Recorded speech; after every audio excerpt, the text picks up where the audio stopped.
ప్రస్తుతం తెలంగాణ భవన్లో కేటీఆర్ మాట్లాడుతున్నారు. లైవ్ చూద్దాం. రేవంత్ రెడ్డి గారికి నేను చెప్తా ఉన్నా, నీకు ఒక భాషలో వచ్చేమో తిట్లు, మాకు 3-4 భాషల్లో వచ్చు. తిట్టాలనుకుంటే మీ తాత జేజమ్మలు దిమ్మె తిరిగేలాగా తిట్టే శక్తి మాకుంది. కానీ ఇంత నికృష్టంగా, ఇంత అల్పంగా, ఇంత దారుణంగా మీరు ఏదైతే వ్యవహారం చేస్తున్నారో, ఇది ఎందుకు చేస్తున్నారో మాకు తెలుసు. ఎందుకంటే మీ అజ్ఞానాన్ని కప్పిపుచ్చుకోవడానికి. నీకు ఐఐటికి IIITకి అంతరం తెలియదు.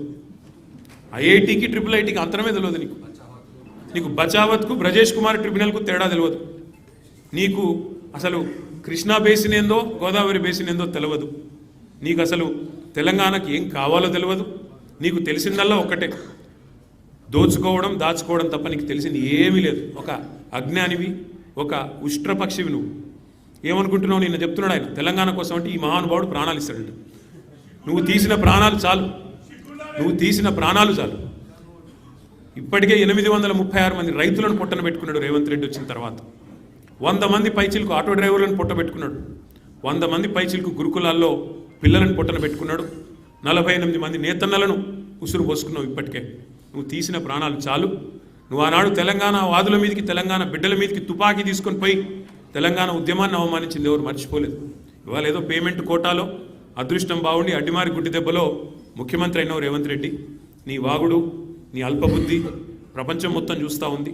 ఒకటి మాత్రం వాస్తవం, నీలాంటి వ్యక్తుల వికృతమైన మాటలతో కేసీఆర్ గారి స్థాయిని మీరు తగ్గించలేరు. మీరు ఎవరేమనుకున్నా సరే, నీ కాంగ్రెస్ పార్టీ నాయకత్వం ఏమనుకున్నా సరే నువ్వు తగ్గించలేవు.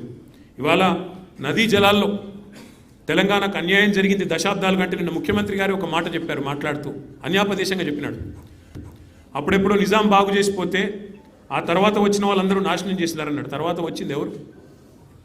65 ఏళ్ళు కాంగ్రెస్, 17 ఏళ్ళు నీ పాత బాసు చంద్రబాబు నాయుడు నాయకత్వంలో నడిచిన టీడీపీ ప్రభుత్వమే కదా.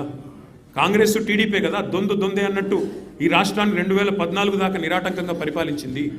మరి నిన్న మీరు ఏ నిందారోపణలు అయితే చేశారో ఖచ్చితంగా దాని బాధ్యత, దాని యొక్క ద్రోహం ఏదైతే జరిగిందో తెలంగాణకు, దానికి పరిపూర్ణమైన బాధ్యత కాంగ్రెస్ పార్టీ వహించాలని చెబుతూ, మరి ఈరోజు వాస్తవాలను చెప్పడానికి నీళ్లల్లో తెలంగాణకు జరిగిన ద్రోహాన్ని మరి ఏ రకంగా కేసీఆర్ గారు సరిదిద్దే ప్రయత్నం చేశారో ఇవన్నీ మా శాసనసభాపక్ష ఉపనాయకులు, మాజీ ఇరిగేషన్ మంత్రి, సీనియర్ నాయకులు, సిద్దిపేట శాసనసభ్యులు హరీష్ రావు గారు వివరిస్తారు. వారిని రావాలని, ప్రసంగించాలని వారిని